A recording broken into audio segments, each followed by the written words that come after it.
आपको और सुन रही हूँ, समझ रही हूँ, पर यहीं पे मैं जाके अटक जा रही हूँ। आगे की बात समझ में ही तब आएगी जब आगे जाओगे। इन बातों को सुन करके इनको जीना पड़ेगा। और आप अपने आप को सब समझते हो, बहुत चतुर, चालाक, स्मार्ट। आप कहते हो नहीं, मैं जैसा हूँ वैसे ही रहूंगा, और साथ ही साथ मैंने गीता सीख ली। हर सत्र के साथ आपको अपने आप को बदलना होता है। व्यवहारिक जगत में तुमसे कोई काम ठीक से किया नहीं जाता। हर जगह ठोकर खाते हो, चोट खाते हो, हार पाते हो। तो काहे की गीता? गीता तो जिनको मिली थी उन्होंने अपने से लगभग दूनी बड़ी सेना को धराशायी कर दिया। अर्जुनों के लिए होती है गीता की, भिड़ गए, लड़ गए, जीत भी गए। जीतना चाहा नहीं था, लक्ष्य नहीं था जीत, पर गीता मिली है तो जीत पीछे पीछे आ जाती है स्वयं ही। अभी मुझे अजीब लगता है जब लोग पूछते हैं what was the turning point when you decided to enter this field. ये बड़ा अपमानजनक प्रश्न है। कोई आपको एक तस्वीर दिखा दे, आप बहक जाते हो। कोई आपको एक वाक्य पढ़ा दे, आप उत्तेजित हो जाते हो। कोई आपको एक फिल्म दिखा दे, आप बिल्कुल ताथैया करने लग जाते हो। आपको कुछ नहीं समझ में आता इसके पीछे कौन है। आध्यात्मिक होने का मतलब होता है चालाकों से ज्यादा चालाक होना।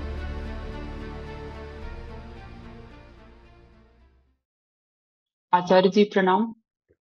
अ, तो अभी मैं ऐसा देख पा रही हूँ आपको सुनने के बाद कि जो भीतर जो नॉइज था वो थोड़ा ऐसा लग रहा है कम हो रहा है, पर उसको मतलब इंटेंसिटी भी देख पा रही हूँ, पर वो सही डायरेक्शन में पता नहीं चल रहा कि किस दिशा में जाऊं। जैसे पहले जो काम कर रही थी सब ऐसे लगता है कि व्यर्थ है, ये भी व्यर्थ है।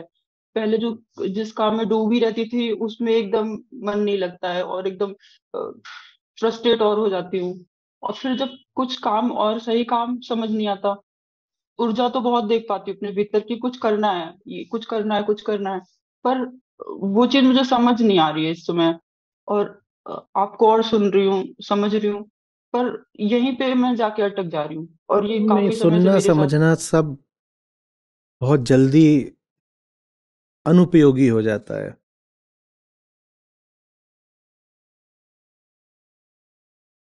ये आपसे जो बातें हो रही हैं वो इस तरह की हो रही हैं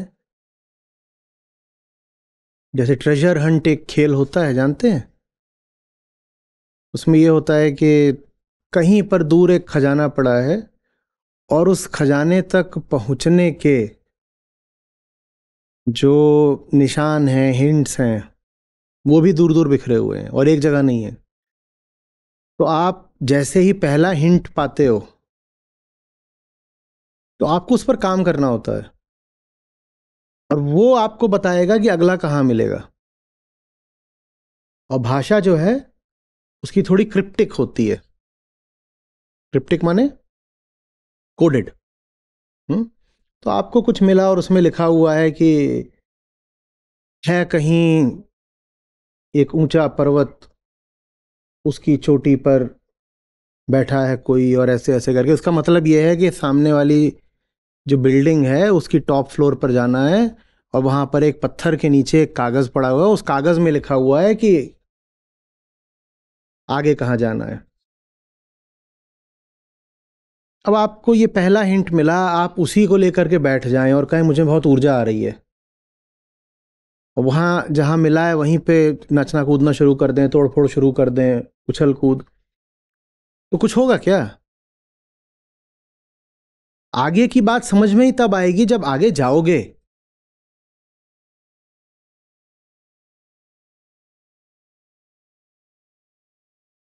गीता पर जैसे जैसे आप जीते जाएंगे वैसे वैसे गीता आपके लिए खुलती जाएगी। देखिए, आप समझते नहीं हो।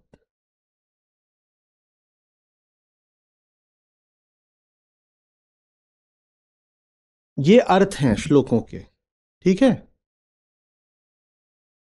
ऐसे ले लेते हैं। इधर जो है क्या है, श्लोकों के अर्थ हैं। वो कोई एक श्लोक हो सकता है, उसके भी अर्थों के अलग अलग तल हो सकते हैं। या मान लीजिए अलग अलग श्लोक है, या मान लीजिए कि ये सत्रों की श्रृंखला है, एक के बाद एक सत्र है, कैसे भी मान लीजिए, ठीक है? ये एक ही श्लोक के अलग अलग अर्थ हो सकते हैं, ये अलग अलग श्लोक हो सकते हैं, या ये अलग अलग सत्र हो सकते हैं जिसमें अलग अलग श्लोक लिए जा रहे हैं।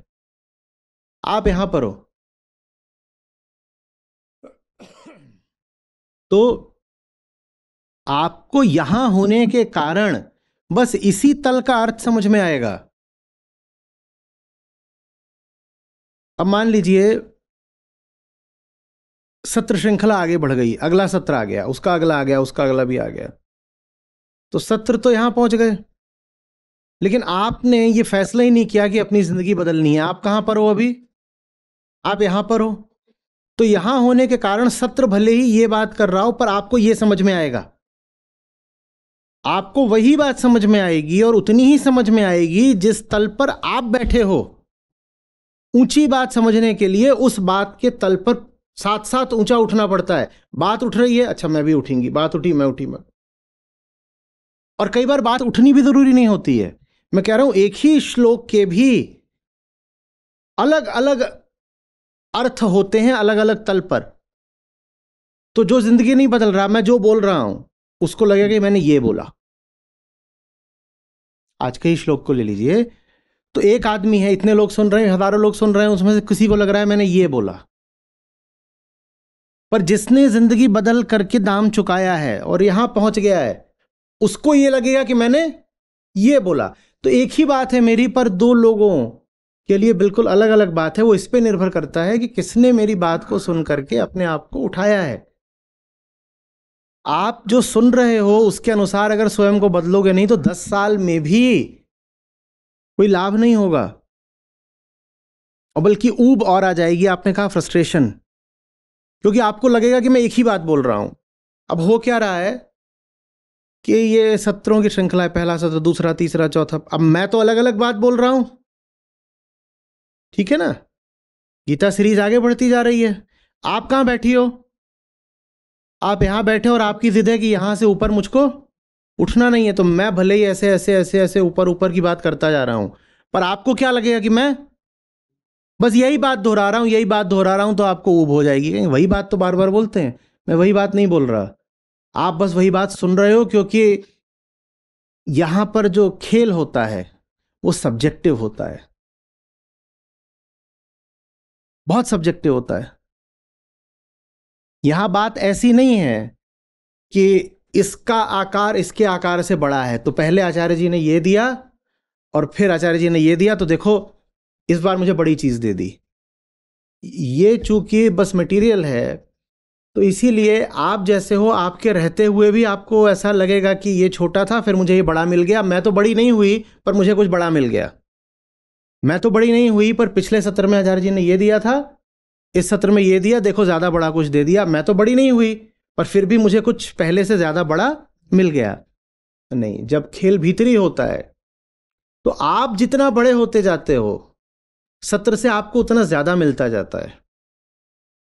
ये लगभग वैसी बात है कि बारिश हो रही है, आपको कितना मिला वो इस पे निर्भर करेगा कि आप छोटी सी कटोरी हो कि गिलास हो कि लोटा हो कि पूरा टब हो या बहुत बड़ी टंकी हो। बारिश वही है, पर छोटी सी कटोरी हो कितना मिला? ओ, एक चम्मच हो कितना मिला? और हम तो ना कटोरी है ना चम्मच है, हम तो छेद वाली छन्नी है, उसको कितना मिला? और छेद वाली छन्नी भी ठीक है, चलो वो इतना ही बोलती है कुछ नहीं मिला। हम में से बहुत लोग तो छोटी छोटी गंदी कटोरियां हैं जिनमें पुराना कीचड़ बैठा हुआ है, जमा हुआ है। तो उनमें जब पानी भी पड़ता है तो क्या होता है, वो पानी भी गंदा हो जाता है। और जो गंदा पानी है वो मेरे माथे चढ़ा देते हैं, कहते ये आपने दिया है। भाई ऊपर से जो बरसा था वो कुछ और था, तुम्हारी कटोरी में पड़ के वो कुछ और हो गया है। तुम्हारी कटोरी में गंदगी जमा थी पहले की।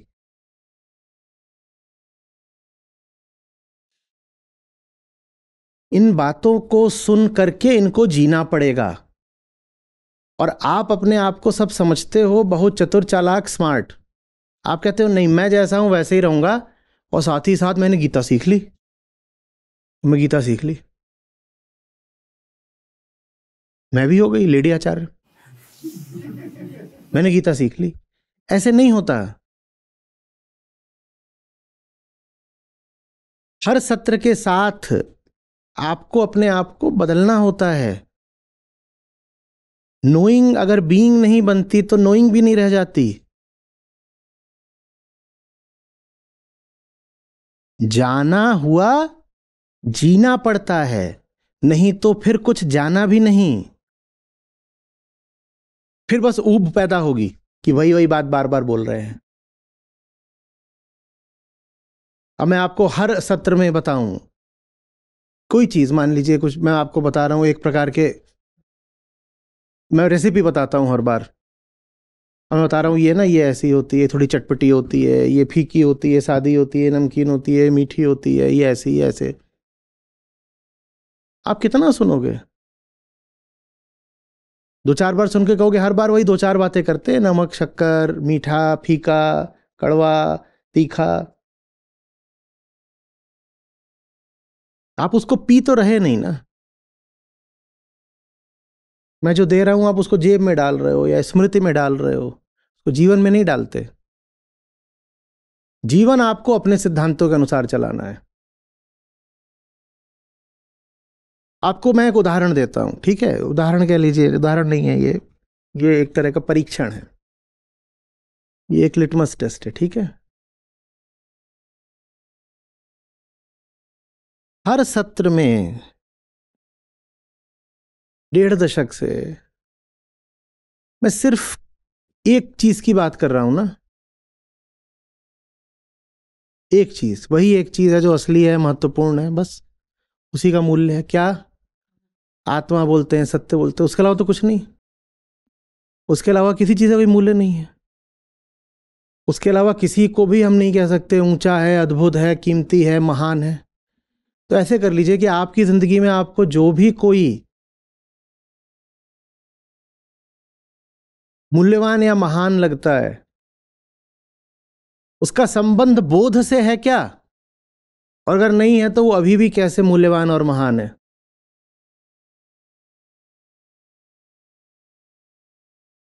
कैसे?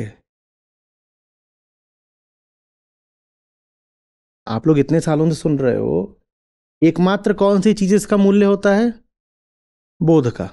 हाँ? सत्य तो कोई चीज है नहीं, इसे जाना जा सकता हो, पर बोध हमारे हाथ में होता है। वो एक प्रक्रिया है। बोध का महत्व होता है, बोध का ही मूल्य होता है, वही महान है। आप बताओ ना, आप अपने जीवन में किन किन चीजों को मूल्य दिए बैठे हो? किन किन चीजों को, किन किन लोगों को? अगर आप सत्रों को सचमुच जी रहे होते तो सबसे पहले तो नकार उठा होता ना। नकार, ये खेल ही सारा नकारने का है, छोड़ने का है। आपने क्या छोड़ा है? और जब नहीं छोड़ा है पुराना, तो गीता का नयापन आपके पास आए कैसे?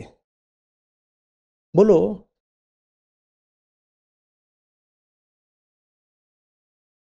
और आप समझ ही नहीं पाते हो, आपको लगता है गीता तो बस एक क्षेत्र है। जैसे कई बार ये इंटरव्यूअर आते हैं नाड़ी पूछने, तो आप इस फील्ड में कैसे आए?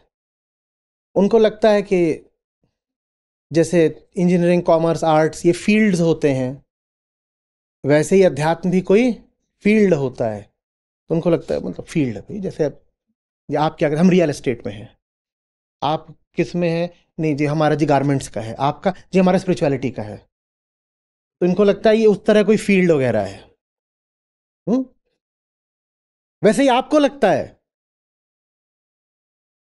फील्ड का अर्थ होता है एक ऐसा क्षेत्र जो दूसरे से कटा हुआ है, असंपृक्त है। कि हमारी एक दूसरी दुनिया है, वो तो वैसे ही चलेगी ऐसी चल रही है, और साथ ही साथ एक गीता की दुनिया है जो बिल्कुल अलग चल लेगी, अनरिलेटेड। भाई गीता जिंदगी में आएगी तो आपके जितने भी जहान हैं, आपके जितने कारोबार हैं, उन सब में उथल पुथल मचनी चाहिए। आप वो सब कैसे वैसे ही रखे चल रहे हो जैसा चल रहा था?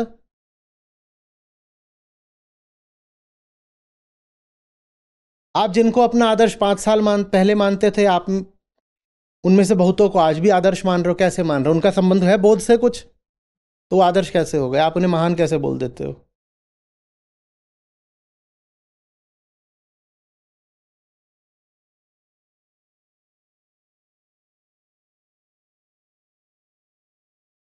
लोग इधर उधर से ला करके कुछ पोस्टर्स डाल देते हैं। समस्या ये नहीं होती कम्युनिटी पर, समस्या ये नहीं कि पोस्टर डाल दिया, समस्या है कि तुम जो डाल रहे हो तुम्हें पता भी नहीं तुमने क्या डाल दिया है।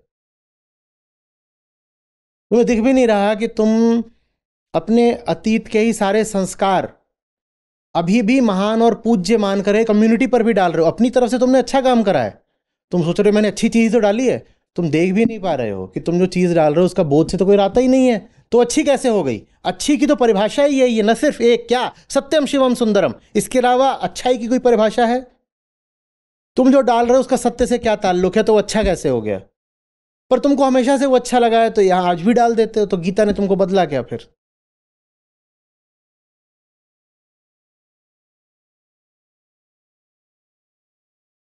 गीता आपके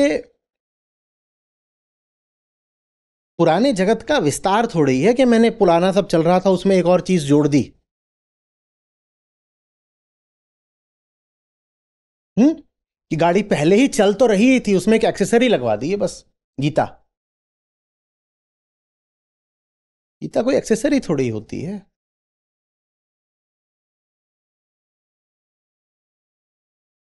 गीता जिसकी जिंदगी में आई है उसकी जिंदगी पहले जैसी ही चल रही है, तो गीता आई ही नहीं है, जेब में रख ली होगी आपने। क्या बदला है?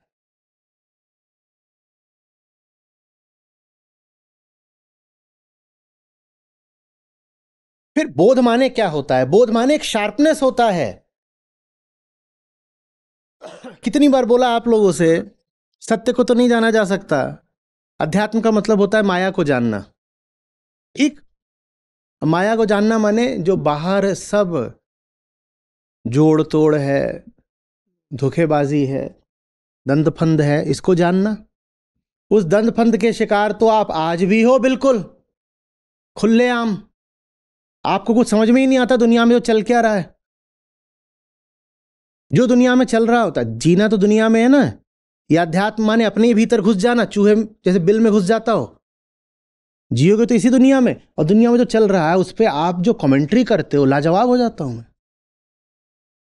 अच्छा ये हो रहा है आपके अनुसार, आपको समझ में ही नहीं आता ये क्या हो रहा है। गीता जीवन में आई होती तो कुछ शार्पनेस आई होती ना, पैनापन दृष्टि में, झूठ को भेद जाने वाली नजर। आप तो झूठ को अभी भी देखते हो और आप उसकी चपेट में आ जाते हो। तो कौन सी गीता आपकी जिंदगी में आई है? भोंदू बन के पहले, आज भी घूम रहे हो पहले की तरह।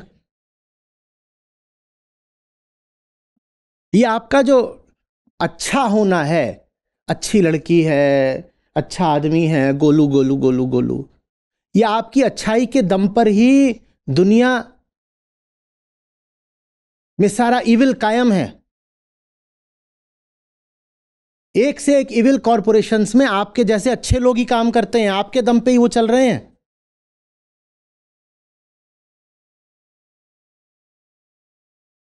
जा करके कभी किसी भी पॉल्यूटिंग इंडस्ट्री में या क्रुएलिटी बेस्ड काम करने वाली कंपनी के सामने शाम को खड़े हो जाना, जब उनके एम्प्लॉय सब बाहर निकलते हैं, और उनकी शक्लें देखना, वो सब ऐसे गोलू गोलू अच्छे अच्छे लोग हैं। You know, I am a decent family man with very strong moral values and a nice upbringing. My parents taught me all the good things. बिल्कुल ऐसे ही। वो किसी की फीलिंग्स नहीं हर्ट करते, वो अपना टैक्स पे कर देते हैं, थोड़ा बहुत चोरी के साथ, ज्यादा चोरी भी नहीं कर पाते, डर लगता है। वो अच्छे लोग हैं, आप भी अच्छे लोग हो, आपको समझ में ही नहीं आ रहा है कुछ। ये दुनिया आपको बेवकूफ बनाए जा रही है और आप अच्छा आदमी बन के बेवकूफ बने जा रहे हो।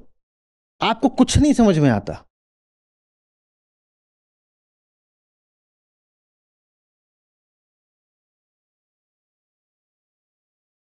कोई आपको एक तस्वीर दिखा दे, आप बहक जाते हो। कोई आपको एक वाक्य पढ़ा दे, आप उत्तेजित हो जाते हो। कोई आपको एक फिल्म दिखा दे, आप बिल्कुल ताथैया करने लग जाते हो। आपको कुछ नहीं समझ में आता इसके पीछे कौन है। आप विचार ही नहीं करना चाहते। कौन सा दीर्घ दृश्य विवेक है अगर आप नहीं देख पा रहे हो कि वो जो दृश्य आपको दिखाया गया है उस दृश्य के पीछे कौन है। वो दृश्य ऐसे नहीं दिखाया गया है, दिखाने वाले बहुत चालाक लोग हैं। आध्यात्मिक होने का मतलब होता है चालाकों से ज्यादा चालाक होना, लेकिन अपनी चालाकी को हल्के में लेना, अपनी चालाकी का कोई दुरुपयोग नहीं करना, लेकिन चालाक इसलिए होना ताकि दूसरे की चालाकी के फेर में ना आ जाओ। इसे समझदारी कहते हैं। मैं तुम्हारी चालाकी पूरी तरह समझ सकता हूं, पूरी तरह से। जितनी भी तुम चालाकियां कर रहे हो मैं सब देख लेता हूं। जितना तुम अपने आप को समझते हो, मुझसे ज्यादा तुम्हारी चालाकी समझता हूं, लेकिन फिर भी मैं जरूरत नहीं समझता खुद चालाक होने की। इसको कहते हैं समझदारी। और जिसको किसी की चालाकी समझ में ही ना आए वो कहलाता है गधा हुआ। उसको कुछ नहीं समझ में आ रहा, वो खड़ा हुआ है, उसको नचा लो जैसे भी नचाना, वो सड़क के बीच में खड़ा हो जाता है। मैंने बहुत प्रयोग करे इन पे। मैंने एक बार यहां तक करा था, उस किसी ने बेचारे ने उसके जो पीछे वाले पांव थे उसको रस्सी से बांध दिया था, तो सड़क पे खड़ा हुआ है, मैं हॉर्न मार रहा हूं, वो हटे नहीं। मुझको लगा ये इसलिए नहीं हट रहा है कि पीछे इसके बांध दिया है, तो गाड़ी से चाकू निकाल करके मैं गया और दुलत्ती खाने का खतरा उठाते हुए मैंने उसकी रस्सी काटी। सचमुच करा। मैं कहा इसलिए नहीं हट रहा था इस सड़क से, बिल्कुल बीचों बीच खड़ा हो गया था और ऐसे देख रहा था मुझे एकदम एनलाइटेंड होके, कोई भाव ही नहीं चेहरे पे, निष्प्रह निष्काम चेहरा, निष्प्रयोजन। मैंने कहा है महात्मा यहां तुम फंस गए हो, कोई शारीरिक क्षति कर देगा। सचमुच जाकर के उसका, मैंने कहा अभी आजाद है, हटेगा। ये करके मैं जाके गाड़ी में बैठ गया। वो काहे को हटे? मुझे दर्शा रहा था कि उसके बंधन बाहरी है ही नहीं, वो वही खड़ा है अभी भी। मैं घुमा के ले गया। मैं कहा तू दोबारा किसी के नहीं काटूंगा। मुझे क्या पता था कि मनुष्य रूप में भी वो मेरा पीछा करेगा।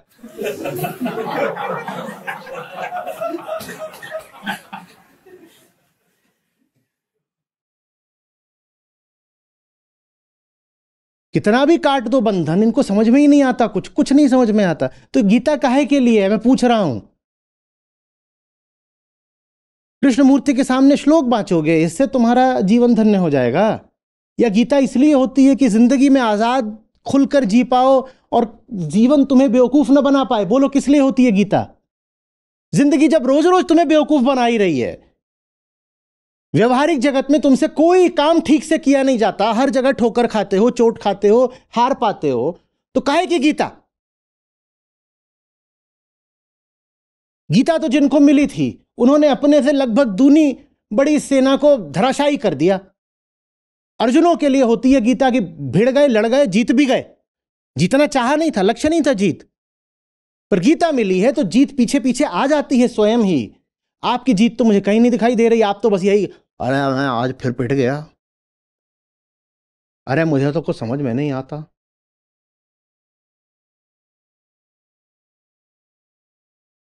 कुछ दिनों में मुझे गीता समझ में आनी ना बंद हो जाए।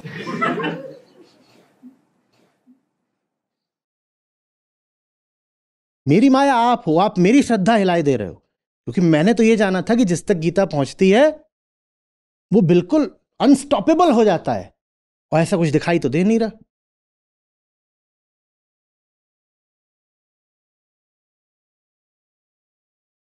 कृष्ण ने क्या बोला अर्जुन को? जंगल चला जा, पीतांबर धारण कर ले, दिगंबर हो जा, फल फूल कंद मूल पे जिया कर। यह है संदेश। तो तुमको दुनिया में जीतना क्यों नहीं आ रहा?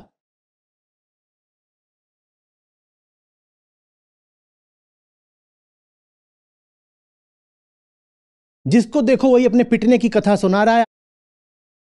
आप लोगों की इतनी पिटाई देख करके ये ना हो कि मुझे लगने लग जाए कि मैं आपको नाहक खतरे में ढकेल रहा हूं। बच्चों को थोड़े ही युद्ध भूमि में धकेला जाता, वो नैतिक अपराध हो जाएगा ना। छोटे छोटे बच्चों को धकेल दिया, वो तैयार ही नहीं थे लड़ने के लिए, वो पिट गए, मरमुरा गए। आप अपनी यही दशा दिखाते रहोगे कि हम तो छोटे से बच्चे हैं, हम किसी छोटे से संघर्ष के काबिल भी नहीं हैं। मैं फिर आपसे काहे के लिए कुछ बोलूंगा? आप फ्रस्ट्रेट हो रहे हो, उधर मैं भी हो रहा हूं।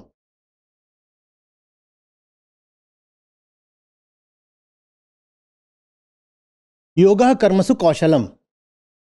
कौन सी कुशलता है किसी काम में? जो ही काम उठाना है उसमें ही बिल्कुल चित्त होके गिर जाना है। नहीं हुआ, अच्छा हाजी गोदी में ले लो, आज बाप फिर से नहीं हुआ। ये छोटे बच्चे नहीं होते हैं, वो अपना रिपोर्ट कार्ड लेके आते हैं, अबे नहीं हुआ। तो मम्मी कहती कोई बात नहीं बेटा, आ जाओ उठा ले, बैठ जाओ। मुझे ये तक भरोसा नहीं है कि मैं आपको डांटूंगा तो उस डांट से ही आप बिखर नहीं जाओगे। आपको तो मैं खुल के डांट भी नहीं पाता, ये तो मैं अभी सहला रहा हूं। आपको तो डांटते हुए भी डर लगता है कि बिल्कुल ही भरभरा के बिल्कुल ढेर ना हो जाए।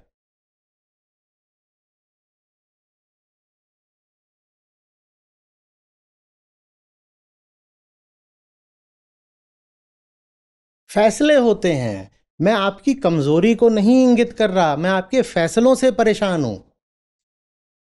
ताकत कोई गुण नहीं होता, एक चुनाव होता है, चुनिए उसको।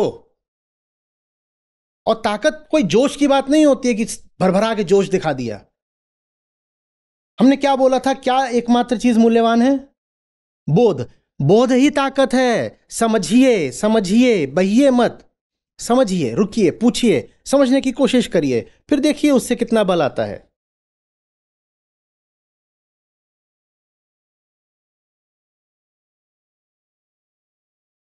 ये क्या कर रही हैं? आपने रोना शुरू किया है अभी? तो नाक क्यों बह रही है? जुकाम मुझे है, नाक आप सुड़क रही हैं। ये सब करके आप यही संदेश दे रहे हो कि हमें डांटा भी मत करो, तो ठीक है। नहीं सर।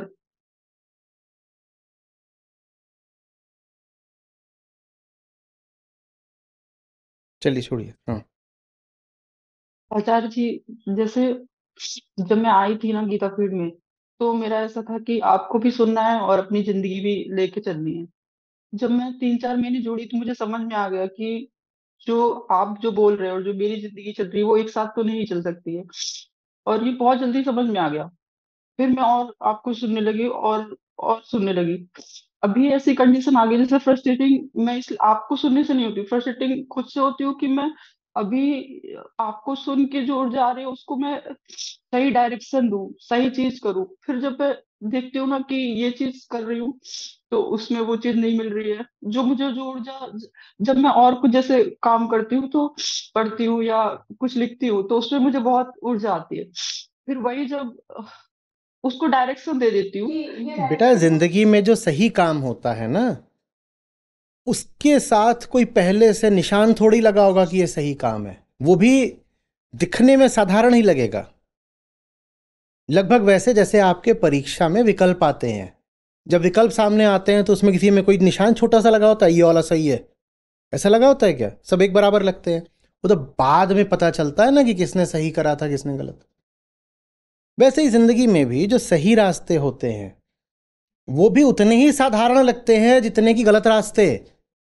आप सही रास्ते पे चलोगे तो ऐसा थोड़ी होगा कि वहां इधर उधर से अनारदाना फूटेगा और लोग तालियां बजाएंगे और ढोल नगाड़ा होगा, बधाई हो बधाई हो, अभी अभी आपने एक सही विकल्प चुना है।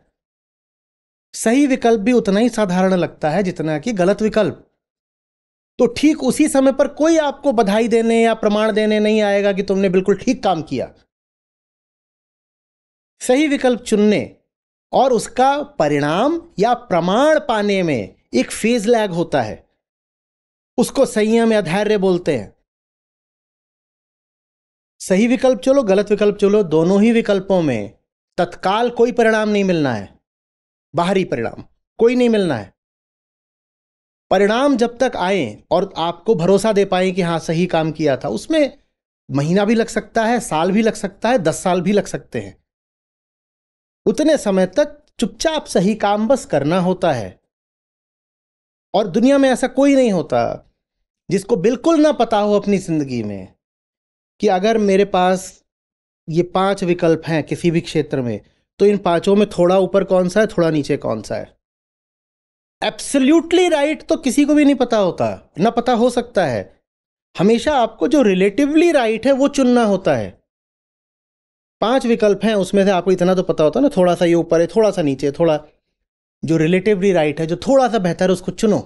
और जब चुनोगे तो मैं कह रहा हूं कोई ढोल नगाड़े नहीं बजेंगे कि आपने महान काम कर दिया। पर यही जो रिलेटिवली राइट चीज है, इसको आप जब लगातार चुनते जाते हो तो उसमें एक तरह का कंपाउंडिंग इफेक्ट होता है। उसमें एक चक्र वृद्धि आप पाते हो कि बढ़ोतरी हो रही है। लगभग वैसे जैसे आप जिम जाओ, पहले दिन 2 लोग थे, एक जैसे दिखते थे, एक जिम गया एक जिम नहीं गया, कोई अंतर दिखाई देगा उनमें? दूसरे दिन भी एक गया दूसरा नहीं गया, कोई अंतर दिखाई देगा? तीसरे दिन ये और हो सकता है, जो नहीं जा रहा था वो अपना मजे में घूम रहा है, जो जा रहा है वो कह रहा है यहां दर्द हो रहा है वहां दर्द हो रहा है, तो ऐसा भी लगेगा। तो अंतर दिखाई देना 6 महीने बाद शुरू होगा। और ऐसा तो नहीं है कि आपकी जिंदगी में आप कहो कि पर मैं जानती ही नहीं कि मैं क्या काम चुनूं। अरे भाई, फिर बोल रहा हूं, सर्वोच्च सर्वश्रेष्ठ ऐसा कोई काम किसी को उपलब्ध नहीं होता, लेकिन सबके सामने थोड़े थोड़े थोड़े थोड़े विकल्प होते हैं। उन विकल्पों में ही तुलनात्मक रूप से जो बेहतर हो उसको चुना जाता है। और जब बार बार आप एक तुलनात्मक रूप से बेहतर विकल्प चुनते हो तो कुछ समय बाद आप पाते हो कि आप बहुत आगे निकल आए हो।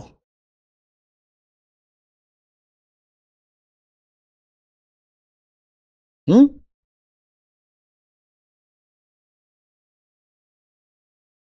एक रास्ते पे जा रहे हो, उस पर श्रेय है 2 यूनिट, और एक रास्ते पे जा रहे हो उस पर श्रेय है 3 यूनिट। अब बहुत बड़ा अंतर तो नहीं है। हम जिस तरह रहते हैं हम कहते हैं क्या फर्क पड़ता है, 19-20-2-3, 19-20-2-3, कोई इतना तो अंतर है नहीं। हम्म उसी 2 को आप जब बार बार चुनोगे तो वो कंपाउंड करेगा। पहली बार चुनोगे तो कहोगे 2 और 3 का ही अंतर था, दूसरी बार चुनोगे तो 4 और 9 हो जाएगा, तीसरी बार चुनोगे तो 8, 27,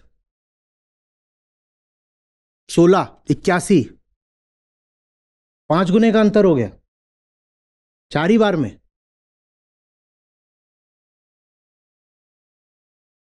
अभी मुझे अजीब लगता है जब लोग पूछते हैं what was the turning point when you decided to enter this field. ये बड़ा अपमानजनक प्रश्न है।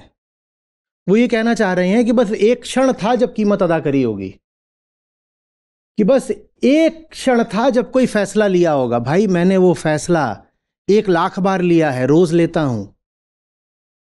जिंदगी माने विकल्प, चेतना माने चुनाव। मेरे सामने रोज ये विकल्प उपलब्ध होता है कि मैं कह दूं आज मुझे सत्र नहीं लेना, आज मुझे फलाना काम नहीं करना, आज ये नहीं करना वो नहीं करना। जो काम मेरे नहीं है मैं दिन भर वो करता हूं। जो काम मुझे छूने ही नहीं चाहिए, जो काम मेरी गरिमा से मेरे स्थान से नीचे के हैं, मैं वो सारे काम कर रहा हूं पूरे दिन। तो मैं सत्र क्यों लूं? मेरे भीतर भी कोई बच्चा बैठा जो कहता है दिन भर ये कराया है ना, नहीं जाओ। रोज चुनना पड़ता है। और कोई पूछे what was the particular turning point, तो मैं क्या पर्टिकुलर टर्निंग पॉइंट बताऊं? Every day is the turning point. हर दिन चुनना पड़ता है।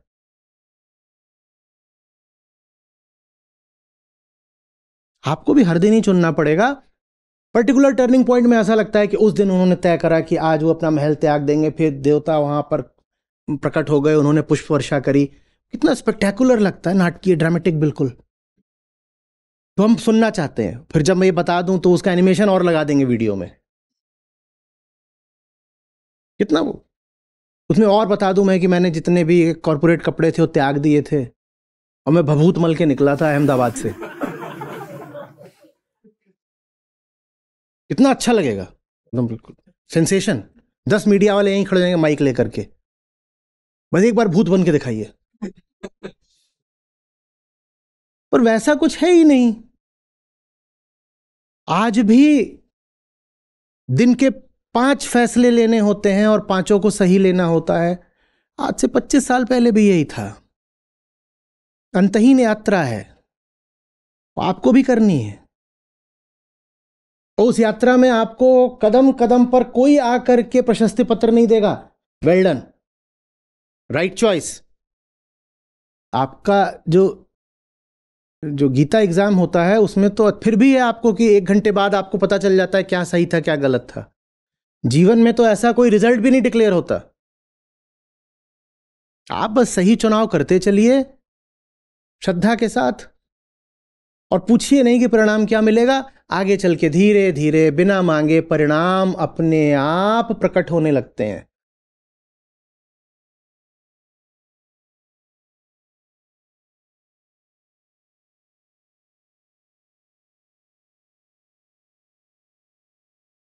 ये छोटे छोटे ही निर्णयों से सब कुछ है। मैं क्यों नहीं समझा पा रहा हूं आपको। एक छोटा सा निर्णय है, आपको बोला गया है आज आपको सत्र में बैठना है, आपने कहा टट्टी आ रही है मैं नहीं जाऊंगा। कहोगे तो छोटा ही सा तो निर्णय है, इतना ही तो करा कि एक सत्र छोड़ दिया। ऐसे ही होता है। कोई बड़े भारी चौराहे आपको नहीं मिलेंगे जीवन में।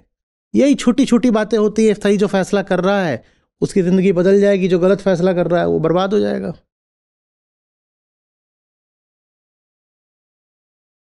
पिक्चर की स्क्रिप्ट थोड़ी ही है। वहां पे हीरो होता है, वहां हीरो इसलिए बनता है कि उसके सामने मौका था, किसी ने 10 करोड़ उसको दिए कि तू 10 करोड़ ले ले और थोड़ी बेईमानी कर दे, और उसने कहा नहीं मैं एक बहुत बड़ा फैसला कर रहा हूं कि मैं 10 करोड़ नहीं लूंगा और बेईमानी नहीं करूंगा। आपके सामने ऐसा नहीं होगा, क्योंकि जिंदगी फिल्मी नहीं होती। आपके सामने पता है क्या होगा, कहीं पे आप 10 रुपए का घपला कर सकते होंगे और आप कहेंगे मुझे घपला नहीं करना। फिल्म में दिखा देंगे कि एक बार 10 करोड़ ठुकराना होता है। जिंदगी में ऐसा नहीं होता। जिंदगी में 1 करोड़ बाद 10 बार 10 रुपए ठुकराने होते हैं। जिंदगी में 1 करोड़ बार निरंतर फैसले करने होते हैं और 10-10 रुपए का घपला करने से बचना होता है। और इसलिए घपला हो जाता है क्योंकि 1 करोड़ का घपला करें तो भीतर आपके कुछ ग्लानि उठेगी। 10 रुपए घपला करने में आप कहते हैं छोटा सा तो घपला किया है, छोटा सा तो घपला किया है। आप ये नहीं देखते कि वो छोटा घपला आपने 1 करोड़ बार कर दिया, आपने 10 करोड़ घपला कर दिया। ये जो सूक्ष्मता है ना माया की, यही खा जाती है। बड़ी बेईमानी करने से तो ज्यादातर लोग बचेंगे। ये जो रोज रोज की निरंतर छोटी बेईमानियां हैं ये खा रही हैं आपको। आधा घंटा उठने में देरी, काम में गए हैं वहां छोटी छोटी छोटी छोटी लगातार चोरियां, कोई रिपोर्ट भेजनी है वो 45 मिनट देरी से भेज दी, खत्म। कोई फलानी चीज मना है नहीं खानी चाहिए, थोड़ा सा खाया है लाओ दो।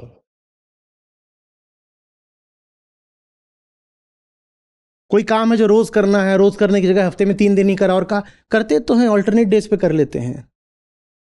ये जो छोटी बेईमानियां हैं आपको ये खा रही हैं।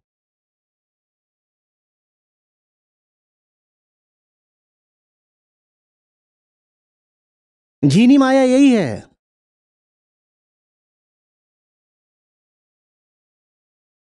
बड़ा बेईमान कहां देखा, कोई देखा है बड़ा भारी बेईमान? बड़ा भारी बेईमान तो फिर वो भी बिरला होता है।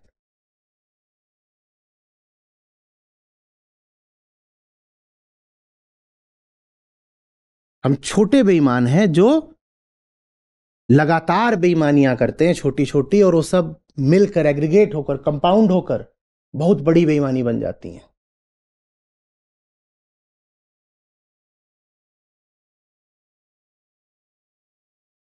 हिमालय पर्वत देखे हैं ना, आपको क्या लगता है वो कैसे ऐसे खड़ा हो गया? अचानक एक दिन सोया पड़ा था, ऐसे खड़ा हो गया? हाँ, कैसे, ऐसा कैसे हो गया? वो समतल जमीन थी, उसको उठने में करोड़ों साल लगे हैं। वो हर साल इतना इतना उठा है, इतना उठते उठते वो इतना ऊंचा हो गया जितना वो है अभी, और वो अभी भी इतना उतना उठ रहा है हर साल। कुछ इंच अभी भी हिमालय ऊपर उठ जाते हैं, और ये उठने की प्रक्रिया करोड़ों सालों तक चली है, तब जाके वो इतने ऊंचे हुए हैं। नहीं तो वहां पर भी सपाट मैदान था। अगर हिमालय कोई व्यक्ति होता जिसके ऊपर जिम्मेदारी होती कि तुम बस चपटे ही पड़े रहना, ऊपर उठना गलत है, तो कहता ऊपर कितना उठा, साल भर में 4 इंच ही तो ऊपर उठा। पर साल भर में 4 इंच की बेईमानी करने का नतीजा ये देखो, बेईमानी का क्या तुमने महापर्वत खड़ा कर दिया।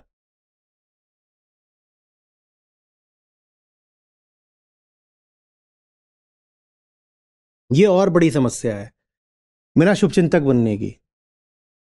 मेरा शुभचिंतक मेरे हिसाब से बनोगे या अपने हिसाब से? अगर मेरे शुभचिंतक हो तो सब भली भांति जानते हो कि क्या उचित है, मैं क्या चाहता हूं, जानते हो ना, तो वो काम करो ना।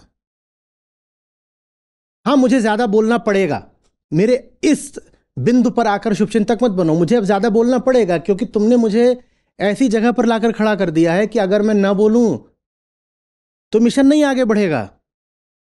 पहले तो तुम ऐसे हालात पैदा करो कि मुझे अपना गला फाड़ के भी बोलना पड़े, और फिर जब मैं बोलूं तो कहो अरे नहीं आचार्य जी आप आराम करिए, तो मैं करूंगा क्या आराम? ये मेरे प्रति शुभेच्छा है या पाखंड है? आप भली भांति जानते हो कि कौन सी चीजें हैं जिनके कारण मुझे उतनी मेहनत करनी पड़ रही है जितनी इतिहास में इसमें तो किसी को ना करनी पड़ी हो। आप वो सारे कारण जानते हो और ये भी जानते हो कि उन कारणों का संबंध आपसे ही है। आप उन कारणों को तो पकड़ के बैठे हो, उनको नहीं हटाओगे, पर मुझे लिख के भेजोगे, कोई लिख के आचार्य जी आज सत्र मत लीजिए ना। आचार्य जी तो सत्र नहीं लेंगे, उसके बाद एनरोलमेंट तुम करा लाना, तब तो तुम्हारा देखता हूं कि कितने लोगों को एनरोल कराया। तो